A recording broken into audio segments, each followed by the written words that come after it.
जय श्री श्याम दोस्तों। हारे के सहारे की जय हो। दोस्तों, क्या आप लोग जानते हैं, अगर आपकी ज़िंदगी में सब कुछ खराब चल रहा हो, आपकी ज़िंदगी में कोई भी काम ऐसा हो जो आप काफ़ी लंबे समय से कर रहे हैं पर वो पूरा नहीं हो रहा, या फिर आप किसी भी परेशानी से जूझ रहे हो, जैसे घर में लड़ाई झगड़े कलह कलेश हो रहे हो, कोई बीमारी हो जो पीछा ही नहीं छोड़ रही, या फिर आप कर्ज के बोझ तले पूरी तरह दबे पड़े हैं, जिस वजह से आपको समझ नहीं आता आप क्या करें। क्या आप जानते हो कि ये सब परेशानियां आपकी सिर्फ एक उपाय, मात्र एक उपाय करने से सब परेशानी आपकी ख़त्म हो जाएंगी।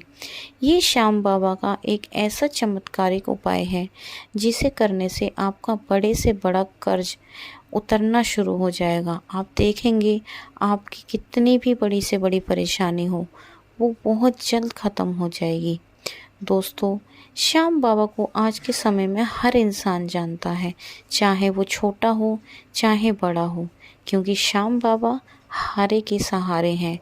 वो शीश के दानी हैं।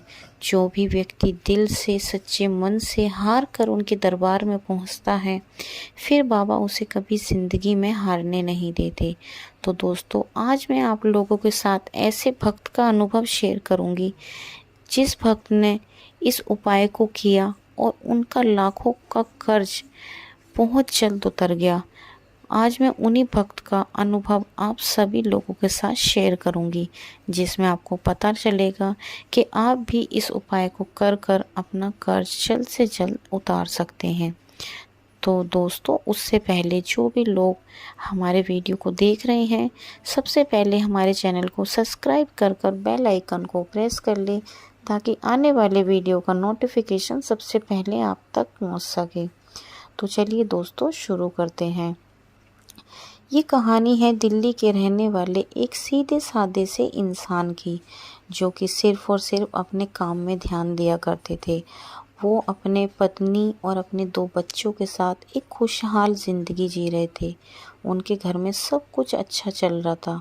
उनके घर में हर ज़रूरत उनके समय पर पूरी हो रही थी। उनके बच्चों का हर सपना वो पूरा करना चाहते थे। वो चाहते थे कि जो चीज़ उन्हें नहीं मिली वो अपने बच्चों को हर वो सुख सुविधाएं दे। दोस्तों, उन्होंने अपने पैसों से, अपने बिजनेस से जमा पूंजी बचाकर एक छोटा सा प्लॉट खरीद के डाला, ताकि आने वाले समय में उनको कभी भी किसी चीज़ की परेशानी ना हो। दोस्तों, सब कुछ एकदम अच्छा चल रहा था, लेकिन उनकी ज़िंदगी में ना जाने ऐसी किसकी नज़र लग गई जो उनकी ज़िंदगी में एकदम उथल पथल मच गई। सब कुछ एकदम ख़राब होने लगा। एकदम से उनके काम में मंदी आ गई। डीजलों के दाम आसमान छू रहे थे। सब कुछ खराब हो गया। उनके कस्टमर दुकान पर आने बंद हो गए। नए पुराने कस्टमर टूटने शुरू हो गए। नए कस्टमर आने बंद हो गए। इस वजह से उनको बहुत ज़्यादा टेंशन हो रही थी। उनकी तो रातों की नींद भी उड़ चुकी थी। वो जब भी सुबह उठते ये सोचते कि अब मैं अपने काम को कैसे आगे बढ़ाऊं। मेरा काम बिल्कुल पूरी तरह बंद हो गया। घर का खर्च कैसे चलेगा, बच्चों की स्कूल की फ़ीस कैसे जाएगी, घर का सारा खर्चा, सब कुछ कैसे मैनेज होगा। उनको ये सब कुछ चिंता सताती रहती, जिसकी वजह से उन्होंने मार्केट से कुछ पैसा उधार ले लिया था। उन्हें लगा कि जब काम ठीक ठाक हो जाएगा मैं सबका कर्ज वापस से उतार दूंगा। लेकिन उन्हें क्या पता था कि आने वाले समय में उनके साथ और भी सब कुछ खराब होने वाला है। उन्होंने बैंक से करीब 25 लाख की रकम लोन पर ली और उन्होंने लेकर अपनी दुकान में सभी सामान भर लिया, क्योंकि उनके उधार में करीब 15 से 20 लाख रुपए उनके उधार में पड़े थे, जो कि उन्होंने उधार माल दे रखा था। पर पैसे देने के लिए कोई राजी नहीं था। कोई कहता था अभी मेरे पास है नहीं, कोई कहता था 1 महीने बाद, कोई कहता था 2 महीने बाद।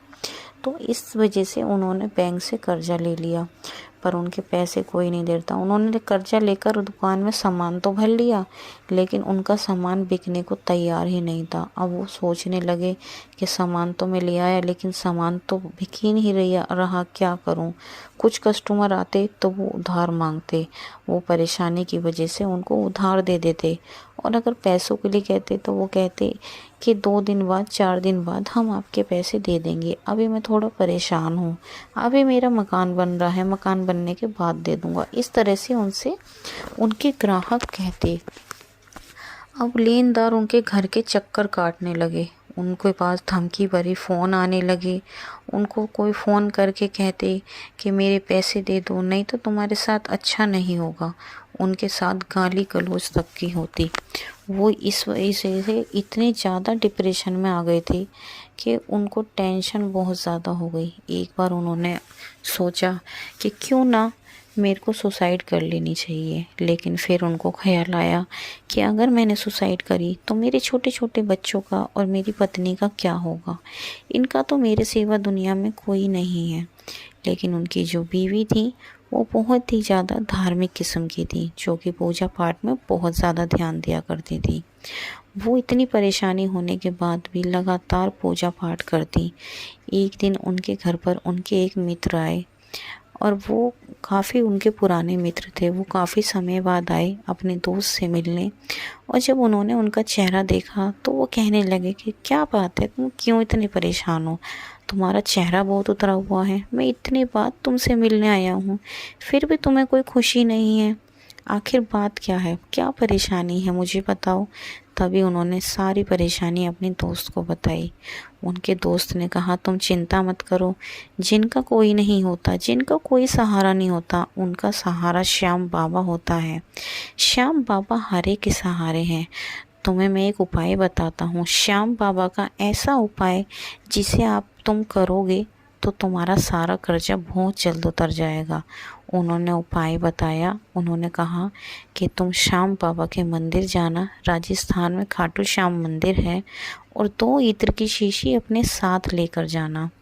एक इत्र की शीशी बाबा को वहीं पर चढ़ा देना और एक इत्र की शीशी ढक्कन खोलकर बाबा को दिखाना और बाबा से अपनी सारी परेशानी बता देना और कहना बाबा ये दूसरी इत्र की शीशी में जब चढ़ाऊँगा, जब मैं पूरी तरह कर्जे से मुक्त हो जाऊँगा तो मैं अपने पूरे परिवार को लेकर आपके दरबार आऊँगा। उनको सुनकर बहुत बुरा लगा। उन्हें लगा कि एक तो मैं वैसे ही परेशान हूँ, ऊपर से ये ऐसी बातें कह रहे हैं। उन्होंने कहा कि तुम ये मेरे को ढकोसलेबाजी, ये ढोंग वाली बातें मत बताओ, कुछ नहीं होता इन सब से, सब बेकार की बात है, कोई भगवान नहीं होते। लेकिन उनकी पत्नी ने कहा देखिए अगर भैया बता रहे हैं तो आपको करने में हर्ज ही क्या है, कौन सा इसमें हमारे ज़्यादा पैसे लगने वाले हैं। जब हम पे इतनी परेशानी है तो एक बार हम इस उपाय को भी कर कर देख ही लेते हैं। तो उन्होंने अपनी पत्नी की बात मानी और करीब 11 दिन बाद 11 थी। उन्होंने 11 पर श्याम बाबा के मंदिर गए और वहाँ जाकर जब वो बाबा श्याम के मंदिर पहुँचे तो वो अपने साथ 2 इत्र की शीशियाँ लेकर गए।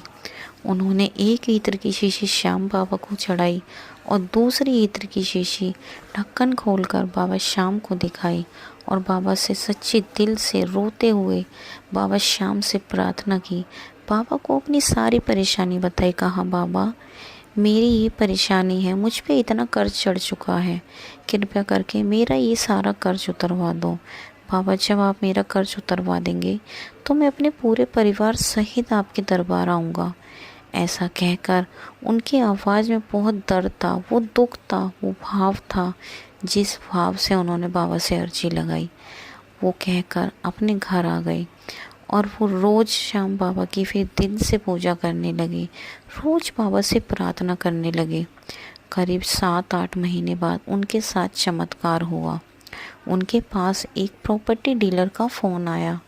उन्होंने कहा कि जो तुम्हारा प्लॉट है उसका मैं तुम्हें कई गुना दूंगा। उस प्लॉट के पास से हाईवे जाएगा जिसका सरकार तुम्हें मुआवजा देगी।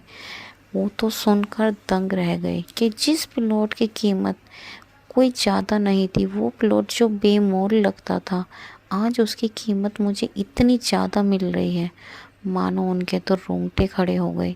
वो कहते हैं कि मेरे तो पैरों तले ज़मीन खिसक गई। उन्हें जब भी लगा कि ये किसी और का नहीं, ये ज़रूर श्याम बाबा का ही चमत्कार है। प्रॉपर्टी डीलर ने कहा अगर तुम चाहो तो आज ही मिल लो और साथ ही साथ कागजी कार्यवाही भी कर लो। उन्होंने कहा कि ठीक है। उन्होंने उसी दिन जाकर सारी कागजी कार्यवाही करी और प्लॉट उस डीलर को बेच दिया।